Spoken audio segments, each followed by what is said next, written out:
Hey, screw police brutality. What's up? It's the Culture Detective here, investigating your favorite movies, and today I'm going to do another movie review where I review something from my own home, from my own land, that is Hong Kong. I originally planned to do a review on uh, In the Mood for Love, but I figured I didn't have the time, so I watched something else in that, and that is Election, or in Cantonese, "Hắc社會," by the written and directed by Johnny To, or in Cantonese, Do Feng. And yeah, even though it's called Election, really the direct translation from "Hắc社會" to English is the Mafia. And this movie, in case you haven't noticed, is about the mafia. And I watched it. Apparently, I can't find it anywhere on streaming services, but I found it on YouTube with shitty quality. And I watched it, and I thought it's just okay. I mean, from the concept of this movie, given that this movie is about the long running history, the deep roots of the mafia in Hong Kong, it sounds like we're down for a classic Hong Kong movie. Except the script, the characters, the dialogues, none of them really work all that well together, and this movie as overall just feels kinda okay. I mean, it's not bad, but I don't think it's great. So the plot is basically for every 2 years, the mafia of Hong Kong, like the entirety of all the mafia members in Hong Kong, must elect a leader for every 2 years. And yes, this movie is basically a rival between one candidate and the other candidate. One is Big D, or a Dai D, or whatever. And the other one is Lok Siu, or Lok. So Lok and Big D, they are rivals, and both of them also wanted to be the leader of the mafia of Hong Kong. All, okay? And that's basically the plot. There's not much else to it. And then there's all these sub storylines, especially in the beginning, where the police is kind of involved. The mafia members in this movie, they keep getting arrested and then they keep getting out. It's like the police didn't matter all that much in this movie. The police really didn't do anything other than questioning some characters and then letting them go all over again. Yeah. There are a few flaws in this movie, a few very obvious glaring flaws, and I don't know if it's because this is generally the style of Hong Kong movies, or is it legit a flaw to Hong Kong movies. But all I know is that I'm not a huge fan of it. And one of which is the dialogues. They are really straightforward. They feel kind of forced and kind of unnatural. It's like when everybody says their line, they have to say it so clearly. Every single word has to be uttered. And it just feels very unnatural and very forced. And there is also a lack of nuance in the dialogue. So this movie is about the mafia, so I guess it would be a valid comparison to compare this movie to other classic gangsta, mafia, cartel movies and TV shows like The Godfather, Goodfellas, and of course Breaking Bad and Better Call Saul, the whole Gus Fring versus the Salamanca cartel storylines. And usually in those movies and those TV shows, the mafia members and the gangsters, they do not speak to each other super seriously all the time. In fact, they package their language and make it flowery, make it nice. But in this movie, there is a lack of nuance in the dialogue.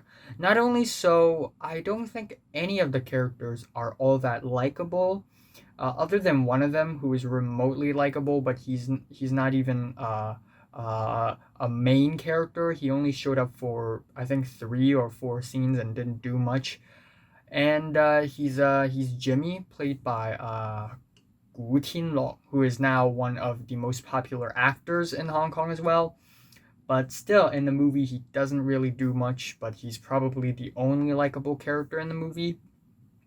Furthermore, I don't think this movie is as interesting as it seems to be or as it thinks it is. There are tons of possibilities when it comes to being in a cartel or in a mafia. It's not just, selling drugs, taking drugs, and then serving whoever's above you and commanding whoever's below you. It's so much more than that. But I think this movie kind of fails to show that.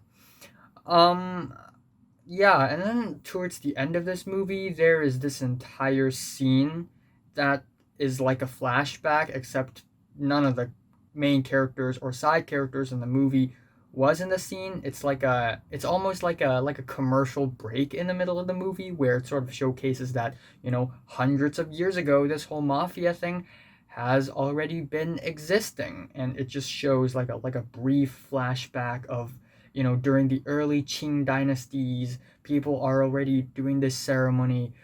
Every 2 years, they have to, elect a new boss, and it just feels really out of place. But of course, this movie isn't completely terrible either. One thing I appreciate about this movie is that it is realistic. It is, I mean, aside from the very straightforward dialogues, I mean, being a member of the mafia isn't really as exciting as it seems. It's not always, fighting and killing and cheating and all money. It's a lot of negotiating and a lot of calling people and a lot of chasing after people and again, a lot of talking.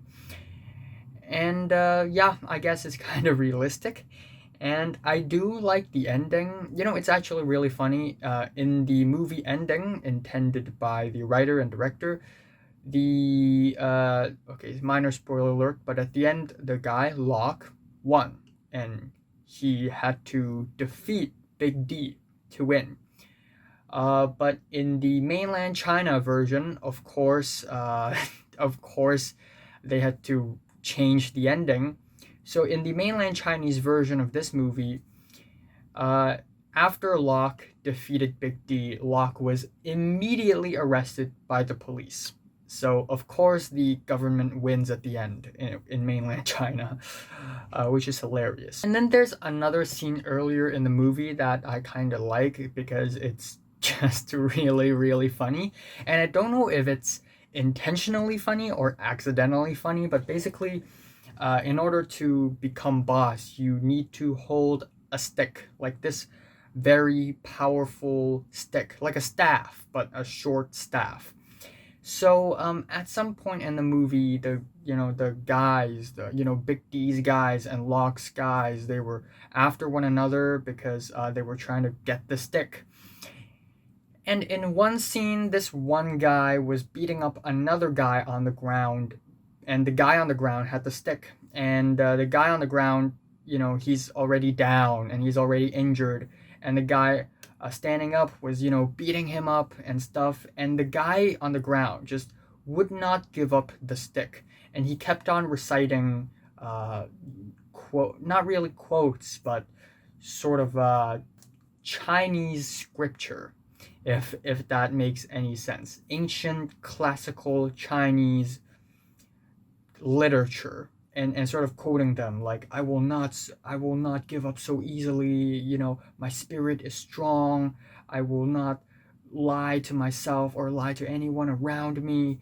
And that was actually legitimately a hilarious scene. But yeah, other than that, I think this movie is just okay. It's not as good as a lot of people say it is, and I don't think there's much to discuss after watching the movie.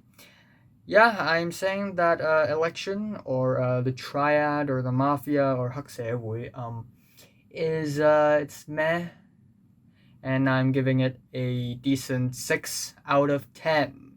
So, have you watched this movie from 1 to 10. How much you rate it, like if you like it, and subscribe if you want more. And thanks for watching. Whenever I have time, I will review Birds of Prey. I will watch it and review it.